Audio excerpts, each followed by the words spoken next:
What is it about the bowling versus bowling alone that the data told you, and what were people reporting that you thought was important to get into? Well, first of all, bowling is big in America.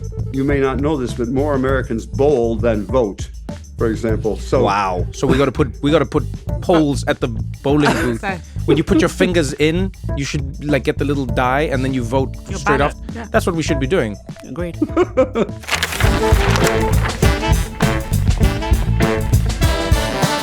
This is What Now with Trevor Noah.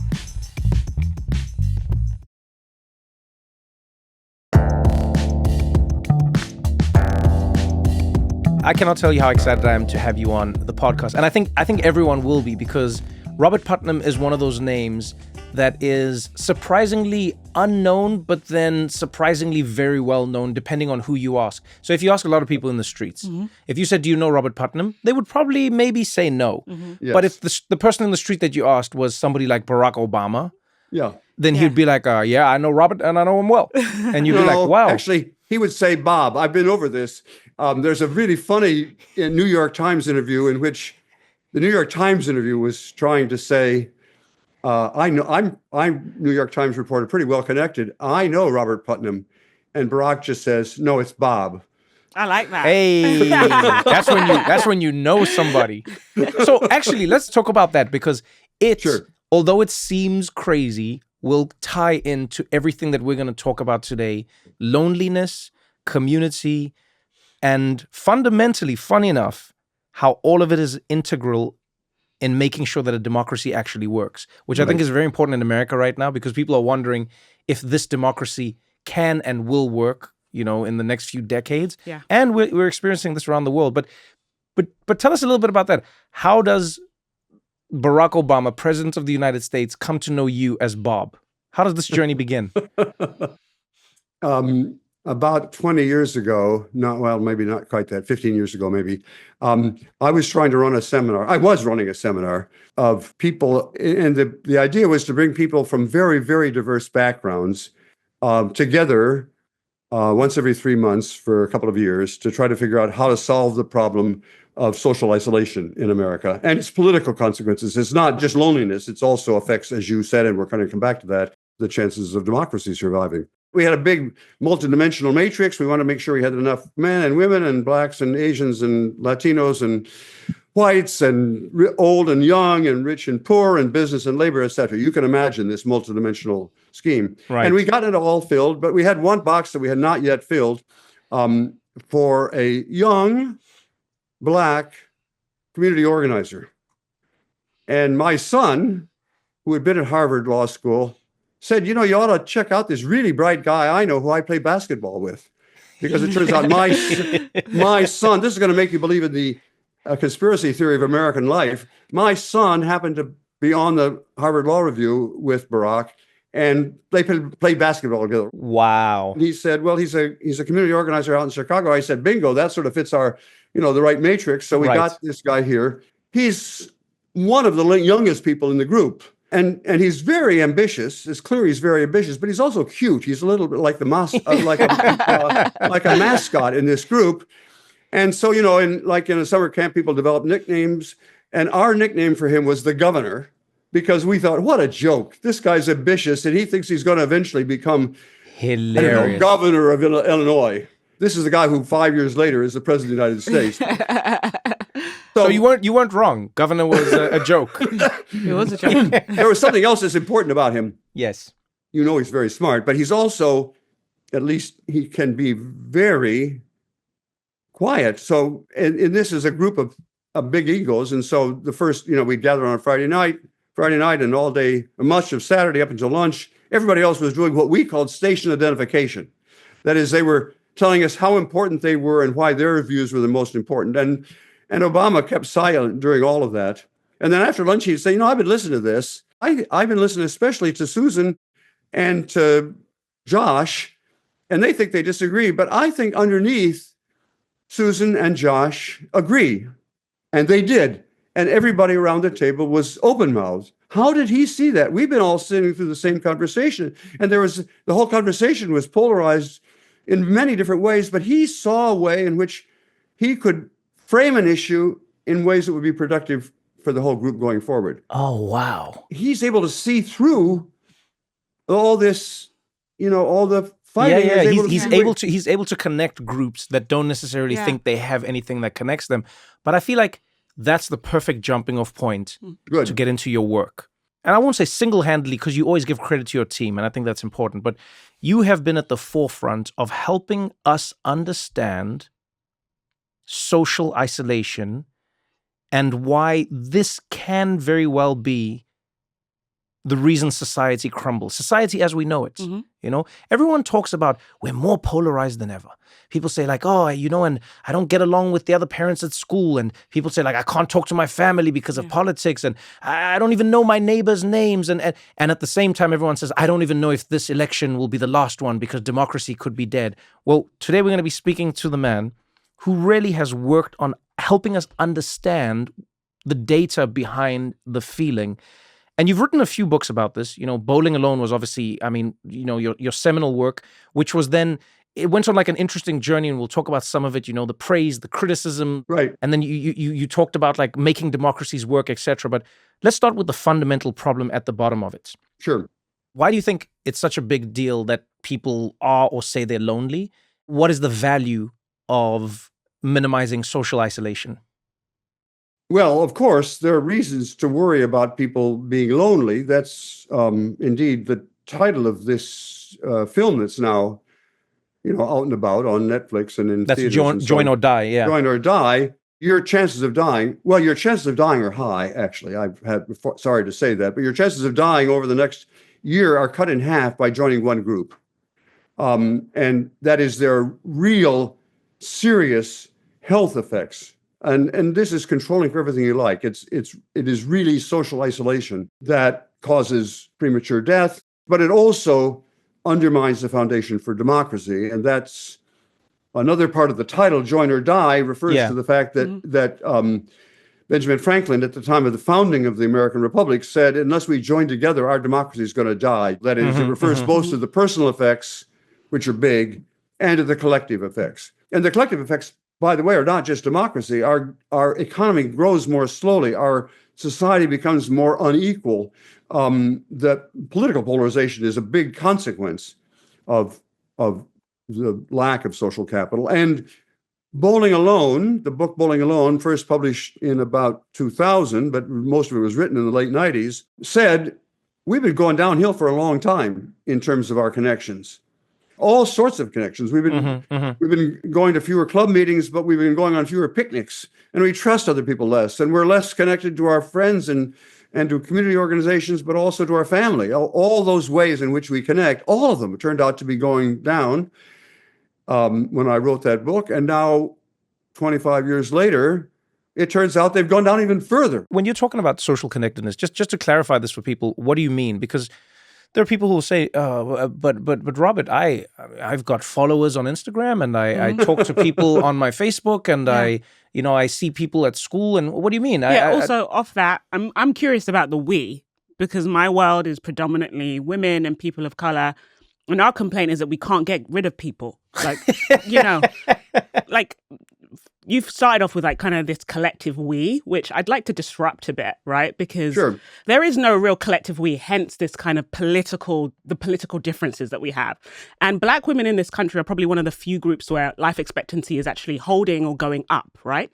And one of the reasons they say that, and one of the reasons Black women vote the way they do and behave the way they do, is because they have this deep sense of community among each other. So I'd say, speaking for Black women statistically, these aren't Black women's problems. And that's often because we are the carers. We are the people that are looking after children, elderly family members. They're looking to us. So I don't know many isolated Black women in the way that you speak of. Also, I say just like ethnically, I'm Nigerian British, I'm Igbo. It wasn't just about my tribe, it was about my clan, which is the Oho people. And we had this group where people pay dues all the time.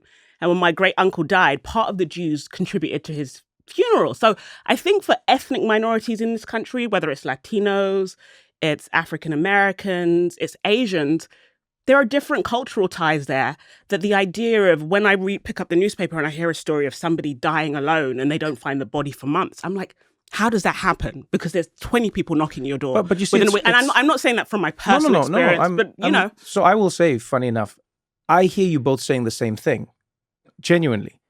So, you know, if I listen to what you're saying, Robert, you're saying that our life expectancy is directly tied to how many groups we are a part of, right? And how close those are, yeah. And how close those are. And everything I'm hearing you say, funny enough, is, and I understand the delineation of like the we, but I mean, we use the we in many different ways. But I hear you saying the same thing. You're going, Black women's life expectancy is holding and going up in America because partly they are in these tight-knit groups. And so maybe that's sort of what I would like us to figure out is, what are some groups holding on to that other groups are letting go of? Because I agree with you. I think even if I look at my life, you know, Robert, I grew up in South Africa. I know your life. I read your life story. So damn, I know your life. And Christiana grew up in London, right? But we have similarities, and the main thing for me was, till this day, even Black women almost never found themselves without a community. And they worked towards it. So my grandmother was part of a thing called a society, where all the grandmothers would come together and they would put their money into a collection, and one member would get money every single month. And then there was like a funeral society as well. And that was just a group of people who come together to talk about funerals. And then there was another church society, and that it's self-explanatory. And so maybe that's what I want to try to get to, because I actually hear you both saying the same thing. And correct me if I'm wrong. I think the we you're talking about is like all of us, every single human being in a society. And Christiana, what you're saying is like, you know, Black women don't seem to have the same issue. So maybe let's dig into that.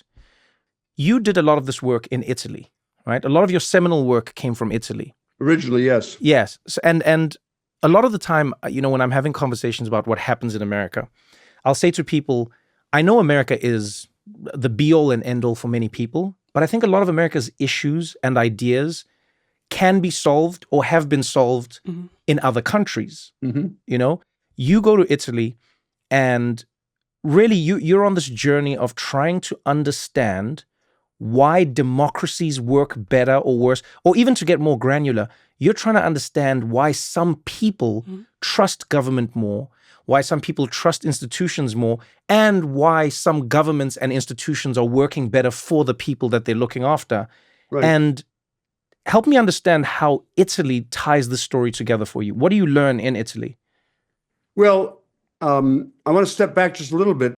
If you were a botanist and wanted to study plant growth, how a plant was influenced by its environment, you'd take genetically identical seeds, you'd plant them in different pots of soil, you'd water them differently, and then you'd measure and see how, you know, which plants flourished and which faltered.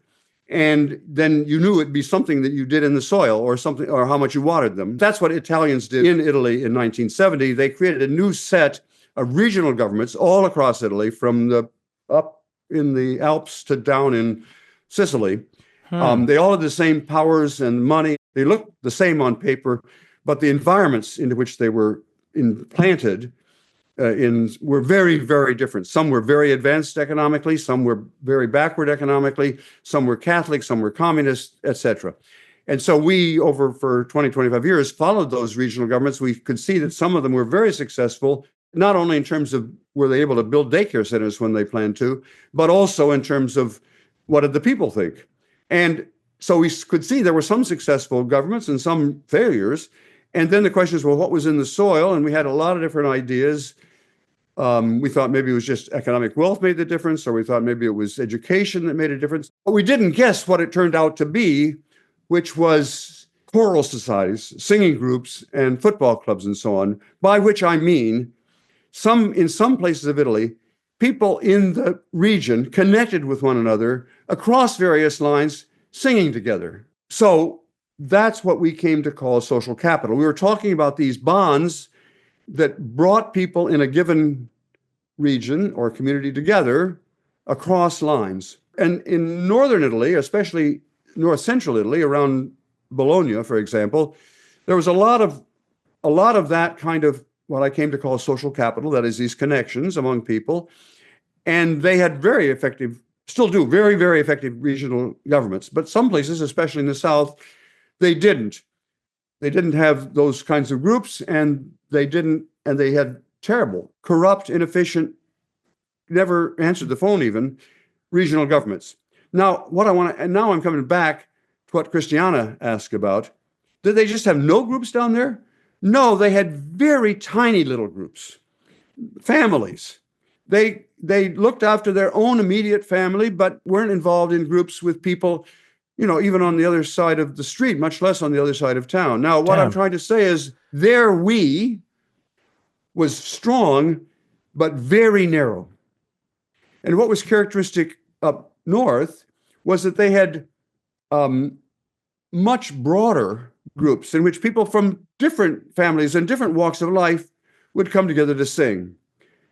Now, Christiana, I may not have persuaded you in what I've said now, but I've tried to convey the way I hear your objections. No, I actually come from that world. A huge extended family, a huge church family. My husband's an only child, but comes from a big extended family and loads of friends. So my conception of, as much as I had the depth of my clan and my ethnic group, when it was time to dedicate my kids, I flew back to London. So it happened in the home church where I was dedicated in. Sure. The man that christened me christened my children. Do you know what I mean? So this is, I guess what I'm trying to articulate is that for a lot of people, maybe from similar backgrounds as mine, that's our conceit already. That the fact that it's not foreign.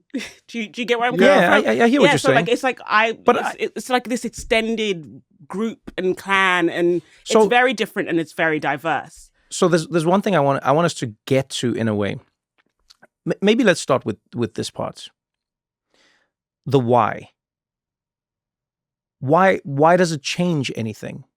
So what I love about this story is, oftentimes when we're talking about an issue in society, as you say, because we don't have all of the data and because we have confirmation bias, we'll pick the thing that we think is the cause, right, and we'll stick with it. So we go, oh, society's declining because of social media. Oh, society's declining because of politics. Oh, society's declining because, okay. But you had a natural experiment that very few, social scientists will ever have. Help us understand the why in that. I would love to know why your government will work better if your community has more clubs in it. I don't think that correlation is easy for everyone to see. Let me see if I can explain it this way. If you see people regularly and you're good friends, I don't mean intimate friends, but you have a good friendship. Yeah. Much less a deeper friendship. What tends to evolve is a norm of reciprocity. That is, I'll do this for you now without expecting something back immediately from you, because down the road we'll see each other at choir practice and you'll do something for me. I'll do this for you now without expecting something back. And indeed, if everybody in the community is connected, I'll do something for somebody who I don't actually know, because if other people watching see that I'm cheating him, they won't play games with me. So in other words, everybody learns that the people in this town are nice to each other. Wouldn't you love to live in a place where people were nice to each other? Yeah. And moreover, and this is the main point of Bowling Alone, we learned when we carried those ideas back to the United States that has changed over time. There have been periods in American history when we did have connections with other people. I grew up in a small town in Ohio in the late 1950s, and nobody locked their door. And when I tell my children and grandchildren that, they think Grandpa's lying. But no, in that period, and it wasn't about race. There were black kids. I played football. There's a picture on the cover of Bowling Alone of me and my bowling league when I was in junior high school, and there are 3 white guys. I'm the tall, skinny one in the middle, and there are 2 black guys. And so this was not about race. I mean, it wasn't bounded. This trust and reciprocity was not bounded there by race. I'm not saying race was not a problem. Of course it was. But I mean, in terms of this, in a small town in the 1950s. Right. People left their door unlocked.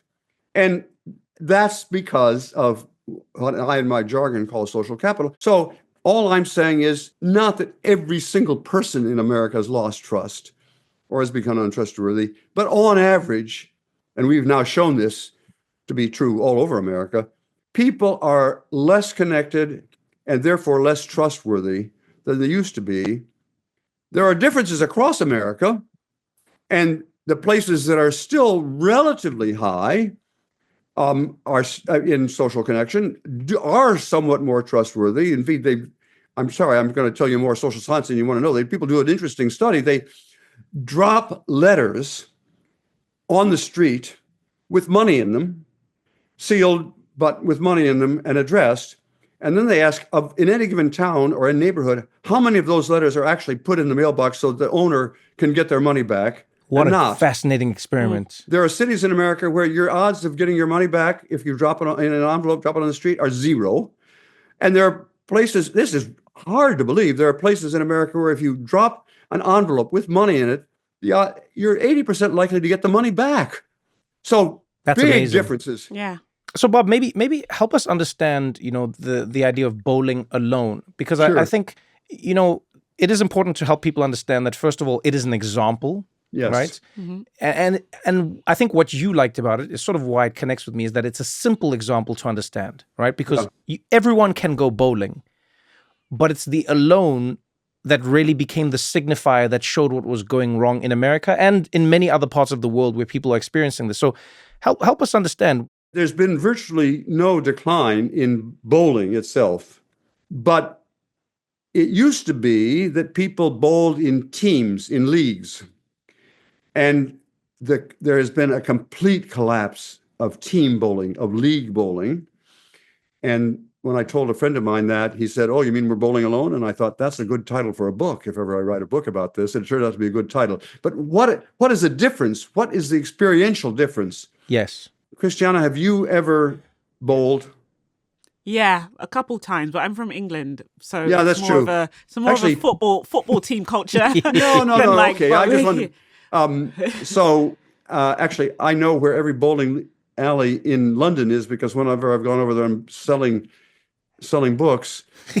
Every journalist thought their clever idea would be to interview me in a bowling alley, so I can take you to every bowling alley in central London. In bowling in a league, there are 5 people on a team, and 2 teams are playing against each other. And how well you do depends on how well the team does, not how well you individually do. And at any given time, 2 people are up at the lane throwing the ball down, but the other 8 people are sitting in a semicircle at the back of the alleys. And they're mostly talking, and they're talking about what was on TV last night, or but occasionally they're talking about, the local schools, or whether a bond issue should be passed to cover the costs of the new sewer system or whatever. And now I'm going to suddenly change that description. Occasionally, they're having a conversation about public civic life. That's highfalutin for saying they just got into a discussion with people they know well. Remember, these are people they see every week, and they know how to interpret what the people say. They're not total strangers because they bowl in a league and with other members of the team, but they're also real human beings. And so the reason I decided to use that as a metaphor is that it does say, here are people who know each other. If you're in a team, they know each other, and they're not doing politics, but occasionally it helps with the politics. Does that make sense? I mean, occasionally they're able to have a conversation that's a kind of a responsible conversation. It's not just 2 guys yelling at each other or 2 gals yelling at each other. It's 2 people who are going to have to get along because the next week they're going to be back in the same bowling alley. And it seemed to me a useful way of describing how bowling in a league, in a team, is not just fun. I mean, it's important to emphasize this. I really wish I'd emphasize this more. Social capital can't just be eat your spinach. It's got to be fun too. I mean, it's so, and that's why I use the example of bowling leagues. It's not saying, "Oh, go to a good government meeting." Well, who wants to go to a good government meeting? It's got to be fun, and bowling is fun, but it's also a little bit like a good government meeting. I may be exaggerating here, but that's where the idea of bowling together came. And then the opposite of that was we are just less opportunity for encountering people that we know well to talk occasionally about public affairs. Right. If we only meet at a political rally, our conversations will only be political, and then we'll forget what connects us. Yeah. One other thing I wanted to throw in maybe here. I know your work is all about data, so I don't know if you have the data on this, but how much do you think companies and jobs and capitalism and the way it's been employed in America over the past 50, 60 years has affected people's ability to do that. Because, when you're talking about let's go bowling together, I just think of personally friends of mine and how we always want to do things. But more often than not, people will say, I would love to, but I work late that day. Yeah, I wish I could, but I've got to finish this thing for work. Yeah, I want to, but the work and and then it's like my kid, and I got to see the kid because I don't have childcare, and I've got to, and I wonder, because you are a man who, as you say, you've lived through time. I would love to know if there's any data or any experience that you've had that has shown you that our ability to engage in a league with other people is directly affected by how much time our work gives us off to do that. Remarkably, I've got good data on how people spend every hour of their day going back to the 1960s. Would you believe that's 60-year time trend? And it's very interesting. Invite me back for another 2 hours and I'll talk about how our lives have changed. For example, back in the day, in the 60s, the average American slept 7.5 hours a day. And that average is exactly 7.5 hours today. There's been no change on average. Some people speak more, some people No, that's impressive though, still, yeah. But here's the complicated part, actually. We're spending less time at work than we used to. Less time at work. No ways. So less time at work. So what do we do with that extra time? All of it is spent in front of screens. There's been a steady long-term rise in the amount of time we spend in front of screens. And the most recent data, you might think, well, okay, it used to be screens like television, and now it's screens like, some social phones media and thing. iPads and whatever, yeah. No, but it isn't. We're actually spending more time watching TV than we used to, and we're adding to that. Now, don't quote me exactly, because I've got the data, I just don't have it in front of me at this moment. I didn't know you were going to ask me this question. We've added since the advent of social media, another 2 hours a day. 2 hours a day. And yet we're spending less time in the presence of other people. I mean, the data are just the worst you could imagine. We've got more free time. We do have more free time. Wow. And we've spent more than all of that free time in front of a screen. Damn. I feel called out. Wow. Well, you asked me for data. No, I mean, yeah, I see every binging and every TV show, I see it very differently now. But of course, I want people to watch this podcast. This is a different kind. Yeah, but I mean, wow. Listen to the podcast on the way to meet your friends. Yes, exactly. Yes, that's why we love podcasts. Yeah. We're going to continue this conversation right after this short break.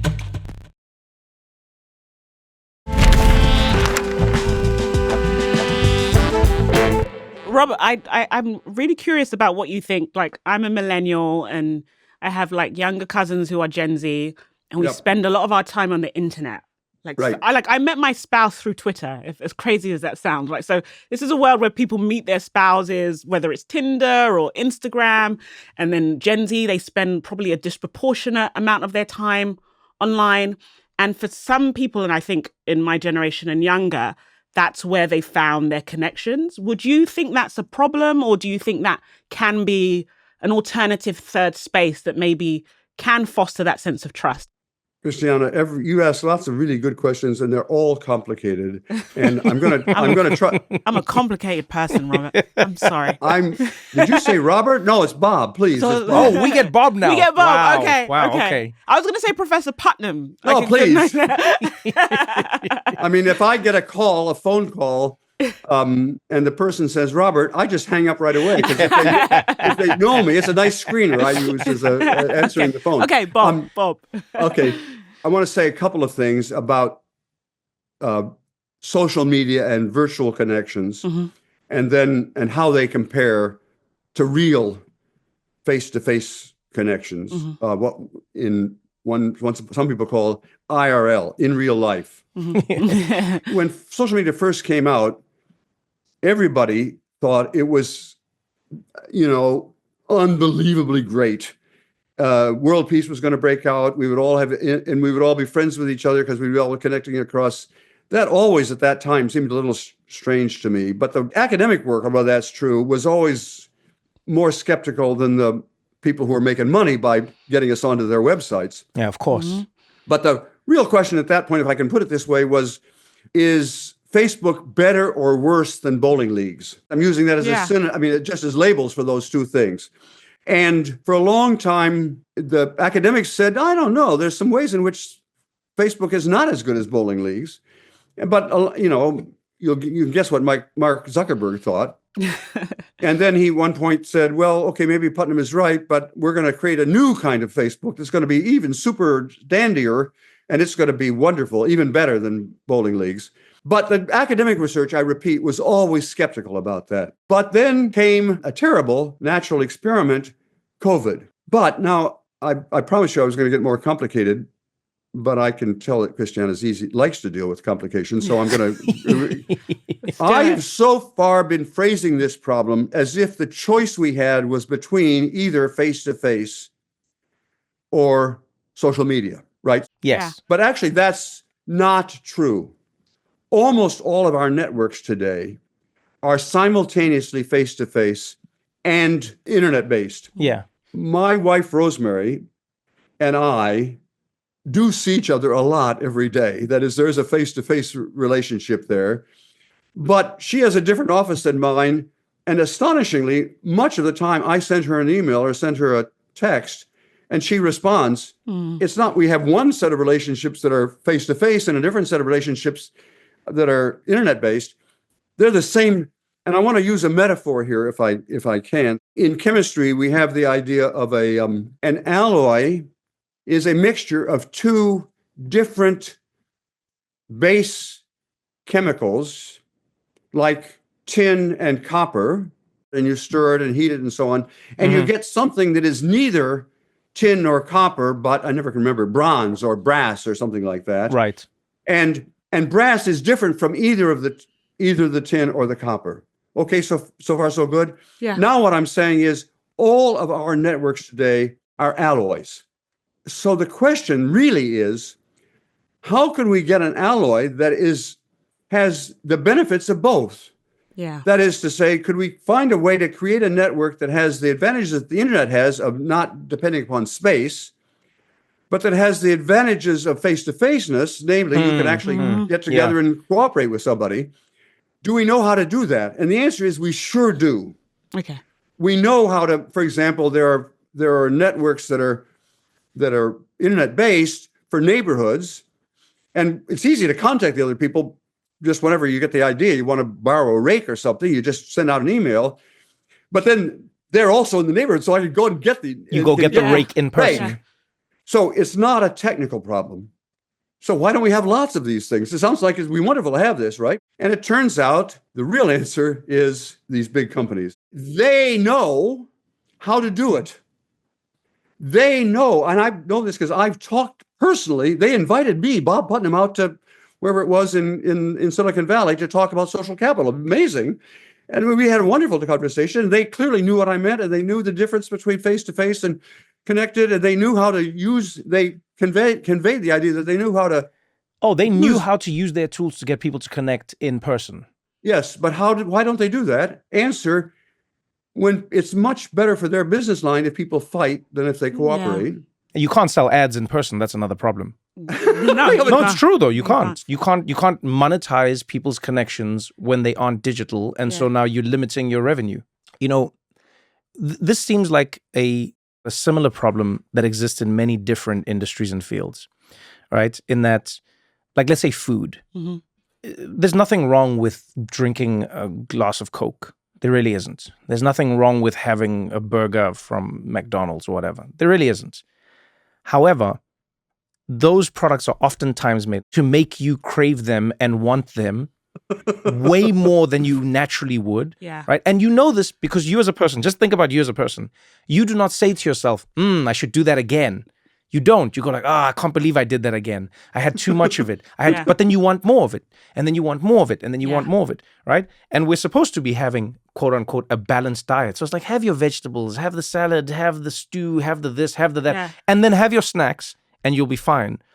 But it feels like we're in like an arms race against companies who go, we're not going to give you a break. If you have a choice of 10 meals, we want you to pick the snacks 10 times, and we're going to design it in such a way that you're going to pick the snacks 10 times.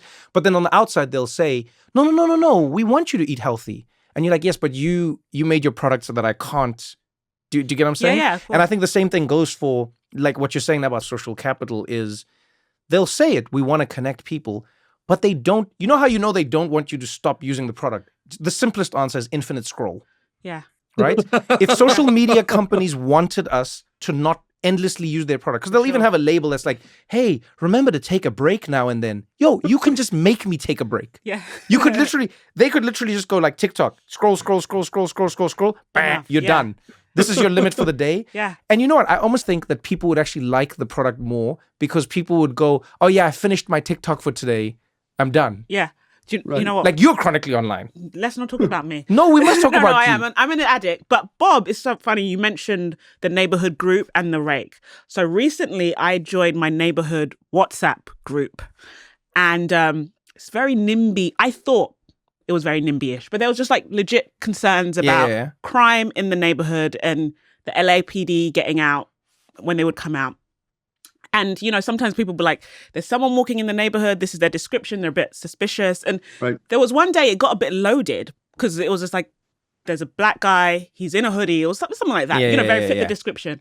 And it was somebody else in the group who's white said, hey, let's be careful we're not profile. Like, it was so refreshing for me. No, because I live in a majority white neighborhood. And I'm like, I don't want to be the black person in the group being like, you shouldn't say that. And there's a white guy said, hey, guys, we should be careful. And people figured it out amongst themselves. Yeah. Because it's also the same neighborhood group that when there is something suspicious happening, when there is a break-in and LAPD don't get there, there's the same people in the group that may say something offhand about a description that will show up to your house and make sure you're okay.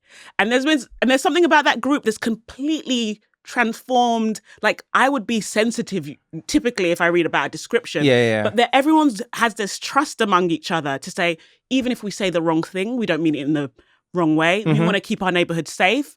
And fundamentally, we all trust each other and look out for each other. And sometimes it's like, I need flour. Does anyone have flour? You know, and this is something I've never been exposed to, but it's happening through WhatsApp. But I'd say the critical thing is we have a great leader. I don't want to say her name because she probably doesn't want people to... But then do you meet in person to what Bob was saying? She messaged me and she said, she told me her history and she was like, I want to meet your husband and your kids. So we're trying to figure it out. And she's the person that goes around that's probably and she organizes neighborhood walks. Oh, there you see. But it's completely changed how I perceive not just people in my neighborhood, but how I even see how others see profiling. It's the neighborhood. There's something to the neighborhood group is what I'm trying to say, Bob. Yeah, and there's wonderful data on that. If you were worried about crime in your neighborhood and you had one of two strategies, you could have a lot more cops on the beat, pay cops more and, arm them and so on. Or you could know one another's first name. The second is the more important crime fighting strategy. That is, it's more effective to have eyes on the street from your neighbors, just as you're saying. And what I'm talking about is big, huge studies that have done this experimentally. This is taken data. Different neighborhoods this is not like an opinion. This is data that's been done. Yeah, well, I'm sorry. That's what I do for a living. No, I mean, that's what I'm just clarifying for people. Yeah. I love that. Yeah. Yeah. Well, at any rate, I don't want to interrupt this conversation, except that I hope we have a chance to go back to Bowling Alone and explain and say why it explains Trump. Let's fast forward to that point. We are now living in a country, and the world is living in the shadow of this country that is experiencing levels of polarization and levels of vitriol that most people say they've never experienced. Right? And one of the key tenets of this moment is that people do not trust the government. They don't believe in the government. They don't believe that anything can get done. They don't believe anything will get done. And a lot of people who are being elected into government, ironically, by the way, I always think that's ironic, is that those people are being elected into government because they say government shouldn't be a thing and we should just dismantle it all. Yeah. And fundamentally, they're saying like, hey, everyone, you just take care of yourself. Why does the government do your education? You do your education. And why does the government do your healthcare? You do your healthcare. You do your own research. You do your own thing. So actually, help us understand, how do we go from a world where people spend less time, and it is crucial to remind everyone, bowling is one of the things. It doesn't matter what it is. It could be a book club. It could be a running group. Yeah. It could be a bike club. It could be anything. Yeah. How does America go from having fewer clubs to creating the movement that leads to Donald Trump? Right. Remember, Bowling Alone said 25 years ago that had been for 25 years. At that point, it'd been 25 years. We've been going downhill in terms of our social connections of various sorts. Anything that brought people together from different walks of life to connect across different boundaries. That's right. And that'd been happening for 25 years. Now, 25 years later, we've gone back and done the same study, and it turns out nothing has changed. It's still going downhill. Despite all of my pleading and talking with people, it's going downhill, which now means for 50 years, we've been going downhill. Donald Trump did not cause that. And this is the main thing I want to say here. Donald Trump is not the cause of our problems. He's the symptom of our problems. American democracy had these problems long before Trump appeared on the scene. And most importantly, we will have those same problems leading to faltering democracy when he's no longer on the scene. Donald Trump exploited this. And I mean that. So this is Bob Putnam saying, Donald Trump exploited what I had discovered. That's not just me. Steve Bannon has said, I could show you the quote. Well, we were trying to figure out how we could get Donald Trump elected. And then we read this book by this crazy guy Putnam about bowling alone. Wait, no way. So you being serious? Yeah, he's quoted. You can find, later on. Wait. So and what did they use? I don't understand. What did they use from your book to help Trump get elected? What did they identify?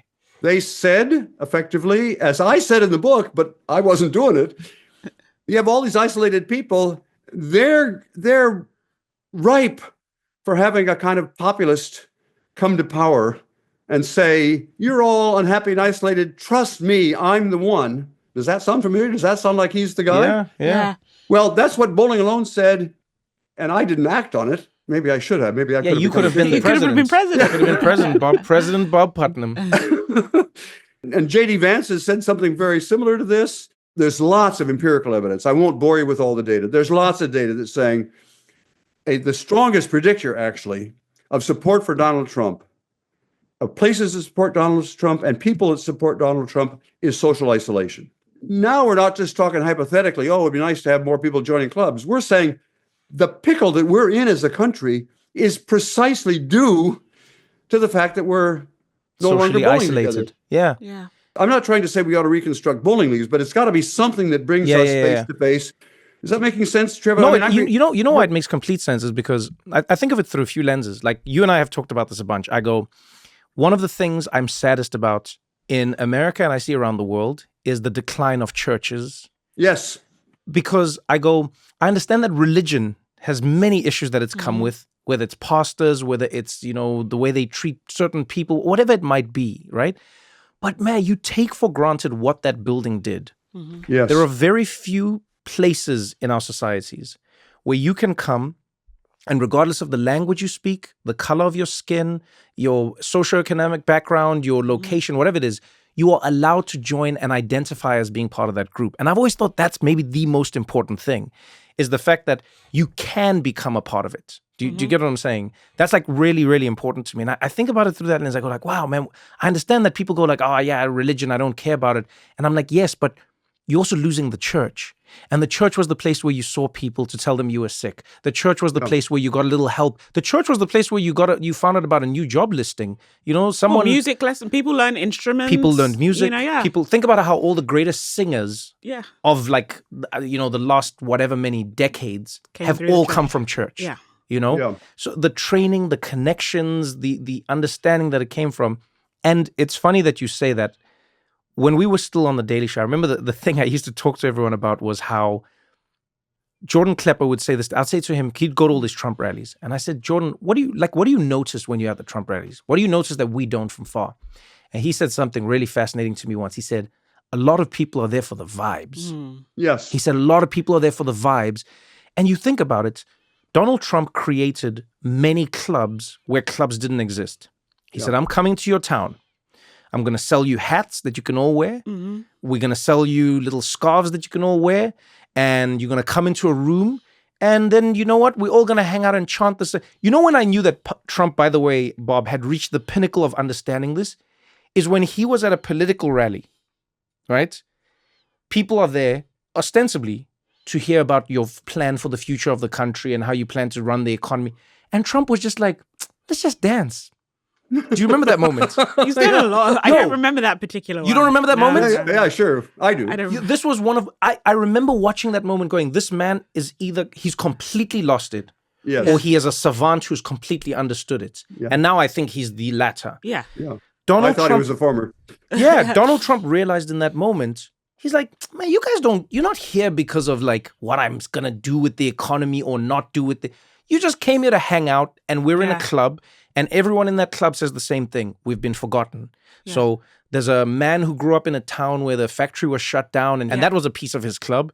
So he's forgotten. Yes. There's somebody else who grew up in another city, and because that city has lost its population, the church died, and now they don't have a church, so they've been forgotten. Yeah. That's right. And someone's kids left to go to a big city, so now they don't have they've been forgotten. Yeah. And it's just a bunch of forgotten people who are now seen. They come together, and when you go home, watch the video. I promise you, it is one of the most amazing things. Trump literally just goes like, yo, just play my playlist. He shouts it to some person who rolls with him. And they just play all of his favorite. And I'm talking everything from YMCA to Ave Maria. Like, it's the most eclectic mix of music. And he just dances.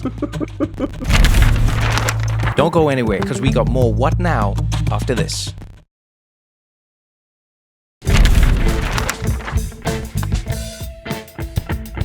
So, Trevor, my question is this. Like, you've hit on something with this Trump thing.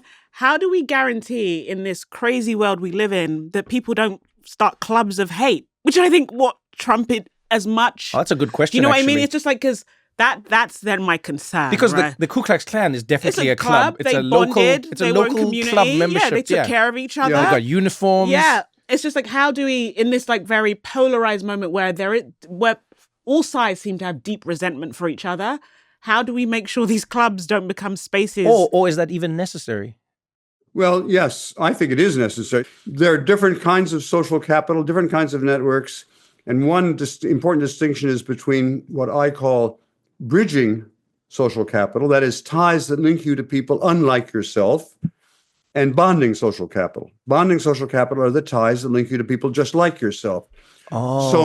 So my bonding social capital are my friends with other elderly, white, male, Jewish professors. That's my that's my bonding social capital. And my bridging social capital are my ties to people of a different generation. I have a little bit of bridging that I rely on heavily across generations because I've got my grandchildren. And I'm not saying, this is important, bridging good, bonding bad, because if you get sick, the people who bring you chicken soup are likely to reflect your bonding social capital. That's a little bit what Christiana was earlier saying. The people who would really take care of her if who would bring her chicken soup or the equivalent would be bonding social capital. I'm saying bonding social capital is not necessarily bad, but bridging social capital is crucial for a modern, diverse society like ours. Bridging across racial, across age, across gender, across party, and so on. So far, so good. Right. But bridging is harder to build than bonding social capital. My grandmother knew that. My grandmother said to me, Bobby, birds of a feather flock together. Right. She didn't think I'd understand. What she meant was, Bobby, bridging social capital is harder to build than bonding social capital, but she didn't think I'd understand that, which is why she used the avian metaphor about birds, but that's the basic point. So here's the challenge. Much of Trump's support, it draws from different kinds of demographic groups, of course, but it's bonded heavily on politics and not bridging at all. And so now I'm back at the question, why doesn't Putnam saying he wants lots of Ku Klux Klan? Yeah. And the answer is, I don't want lots of Ku Klux Klan because it's bonding and I want a lot of more bridging. Does that make sense to what I'm saying? That makes sense. And I want to know how to do it. Well, but I'm actually going to throw this, before we move on, Yeah. I'm going to throw something out here, maybe controversial. I would argue the reason the Democrats didn't do as well in this election is because they were bonding, they weren't bridging. Yes. Yeah. So if I look at Barack They were Obama's bonding and they thought they were bridging. Yeah, but if I look at Barack Obama's campaign, right? Barack Obama was going, hey, I don't care if you're in Kentucky. Let's connect. Let's connect. Yeah. Do you have this issue? I have this issue. This is something I grew up with. You grew up. My grandmother looks like you. My mother looks like you. My father looked like that. I grew up in this world. He was bridging. Going to Iowa. Yeah. And he was like, yes, we can. Like it was bridging. Absolutely. Right? We. It's got to be. Yes. Right? Yeah.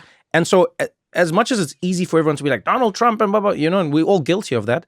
But I think of like the Democrats in this election, a lot of it was bonding stuff as well. It was very much like, white men are this and the rich have done that. And it became bonding that way as opposed to the coalition of saying, like Bernie even did well, by the way, when he was running. He did a lot of bridging, like, hey, let's all join. Mm-hmm. We're all struggling.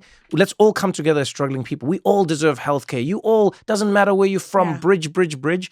And I think in this election in particular, there was a lot of bonding from both parties. And as crazy as this may sound to a lot of people, I think Donald Trump engaged in a little more bridging than people will give him credit for, which I think is why he connected more than people thought he would in some spaces. I want to know what Bob thinks of that. So this is, sorry, you didn't invite me on here to cite all my books, but I'm going to cite yet another book. No, that's exactly why we invited you on here. You're an expert. Okay, I want to talk about the growing gap between rich folks and poor folks in America. And the book was called Our Kids. And the book was focused on a whole series of charts and graphs that showed the gap between rich kids and poor kids growing.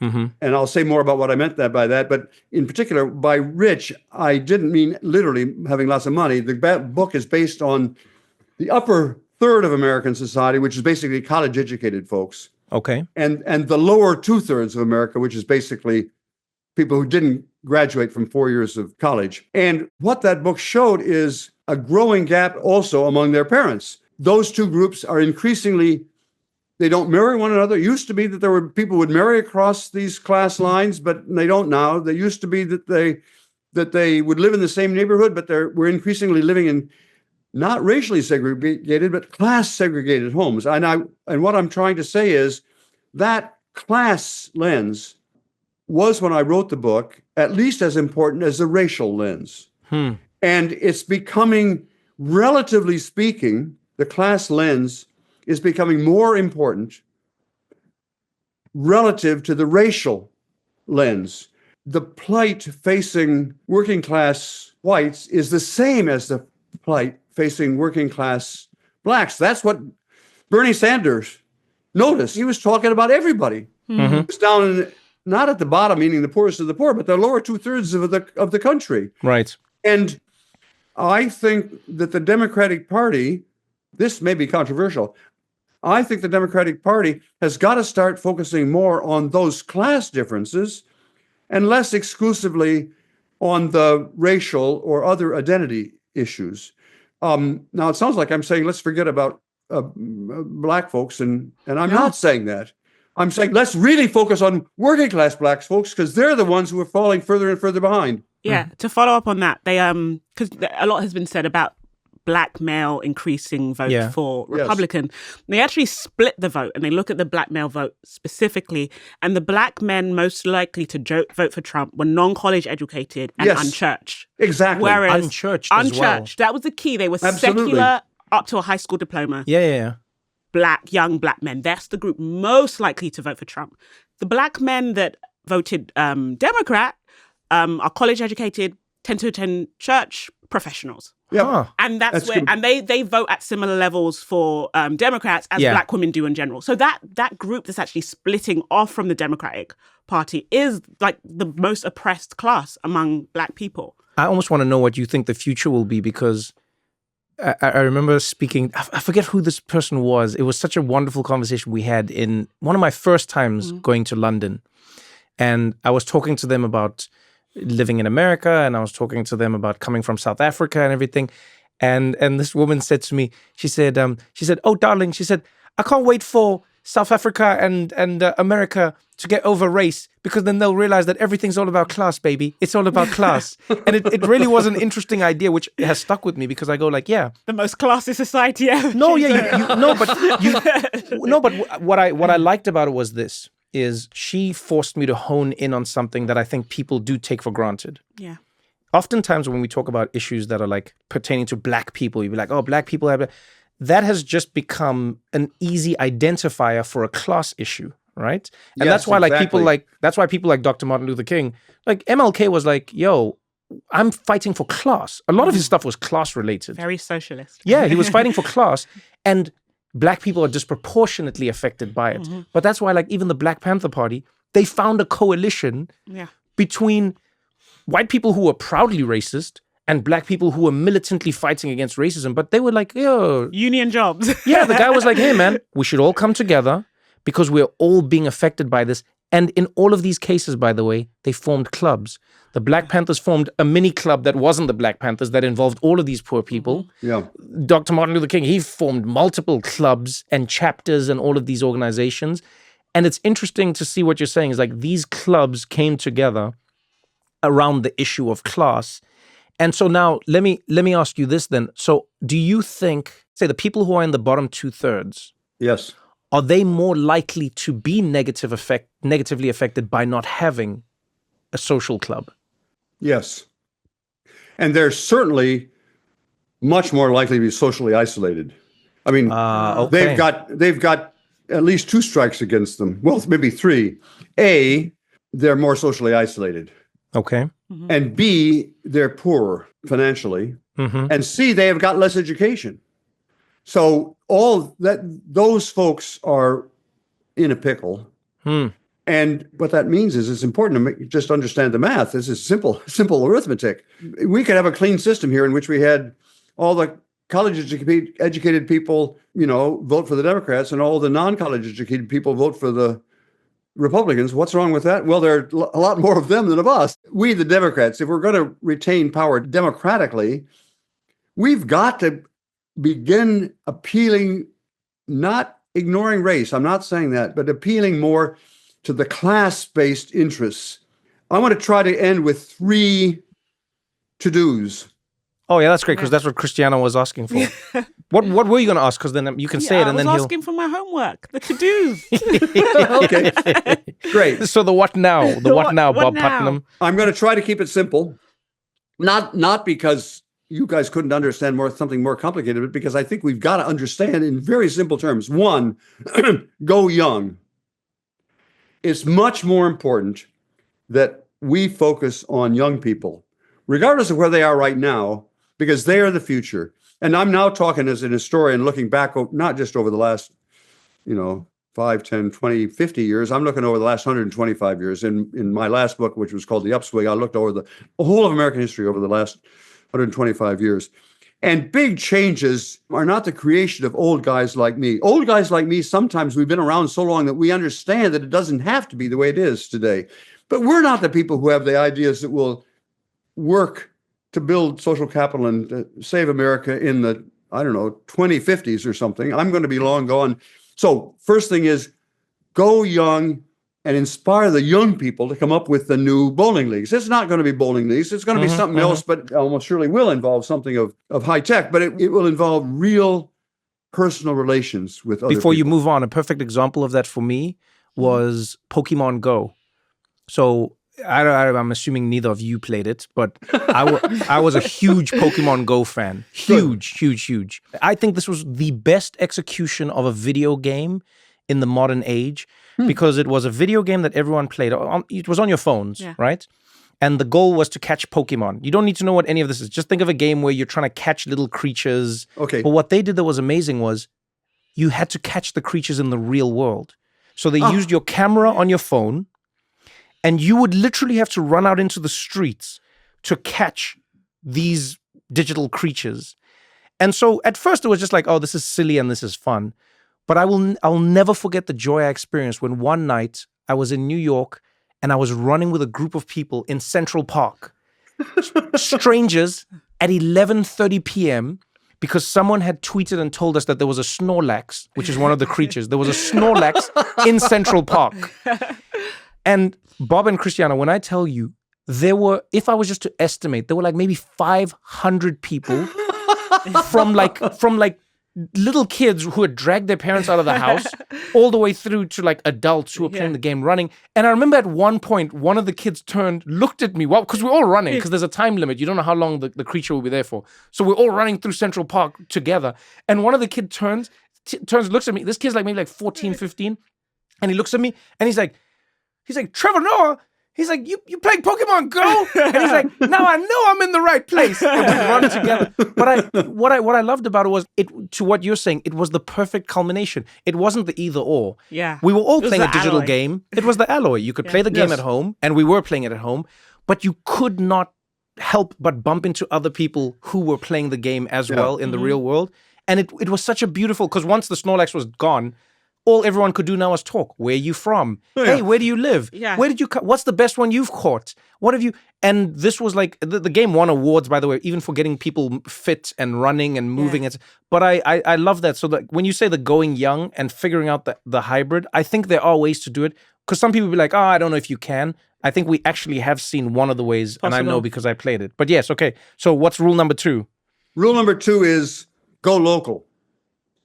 Go local.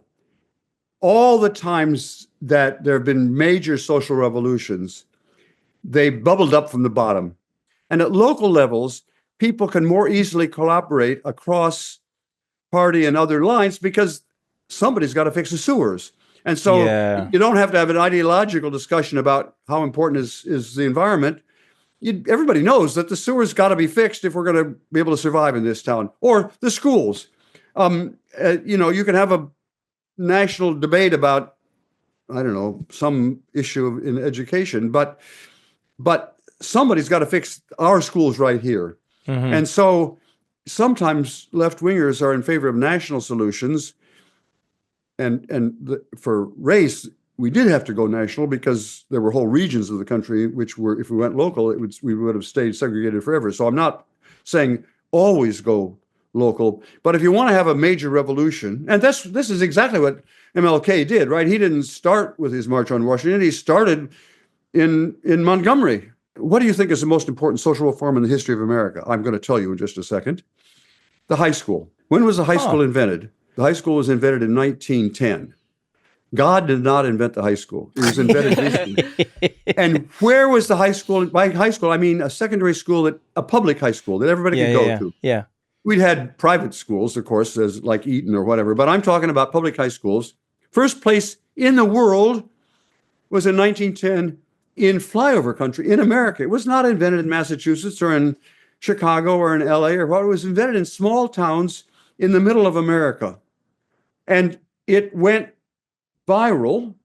And within 20 years, every city and town in America had a public high school. That's viral. 20 years it went from... That's amazing. So what I'm trying to say is the really good ideas, policy ideas, the next time... they spread. Mm-hmm. And thirdly, and I want to come back now to this issue of religion, go morality. Stick with me. I'm an academic, but I'm about to start preaching at you, both of you. I apologize for that. When we look at long-run changes in political polarization, in economic inequality, in connections and so on, the leading indicator, it turns out that people in any given period and place actually think they have obligations to other people. We need to have a moral reawakening in America. I'm talking about simple golden rule. Read the Sermon on the Mount. I mean, any religion says worry at least as much about other people as you do about yourself. Mm-hmm. Love that. Religion should be a we phenomenon, not an I phenomenon. Yeah. So if I had a magic wand, I don't, but maybe somebody listening will have a magic wand. I'd try to make the magic wand make young people, remember young, in localities across America, think that they have obligations to other people. Is that making sense? I mean, that makes complete sense. And My basic message is, if we want to fix America, and I desperately want to fix America, it's probably not going to come in my lifetime, but I want to have it come at least in my grandchildren's lifetime. And we got to get about it now. And that requires mobilizing large numbers of people at the local, large numbers of young people at the local level, thinking about their obligations to other people and not just about themselves. Sorry, that's the message. Oh, no, I don't think you have to be sorry. I think it's given us homework. So play Pokemon Go with people in your local neighborhood and help them catch the Pokemon that they can't. Yes. Yeah. That's essentially because you're helping each other. And then when you speak to them, talk to them about the spiritual awakening. Yeah. So you guys you're gonna lead this revolution. Sign me up. Let me know how I can join. Oh, we love it. Bob, this has been amazing. Thank you so much for taking the time. Thank you, Bob. You know, it's such a simple idea, and unfortunately, sometimes the best ideas are so simple that people don't want them. It's simple, but it's hard. Yeah, no, but that's what I mean. It's like it's the same way like eating healthy. It's a simple idea. Yeah. Eat the vegetables and don't eat things that come in packets. And your body changes. Yeah. And people are like, yeah, but I need something more complicated than that. No. But yeah, I want to say thank you very much. Thank you for doing the work. Thank you for taking the time with us. And you know, we started at Robert, we end at Bob. Thank you very much. It was wonderful getting to know you, and I hope you do get to see some of this in your lifetime. So don't write it off yet. You keep talking about you're going to be gone. Maybe some of it will change. We'll see. We'll do our best. Thank you, Christiana. Thank you. And thank you, Trevor. Thank you so much, Bob. Bye.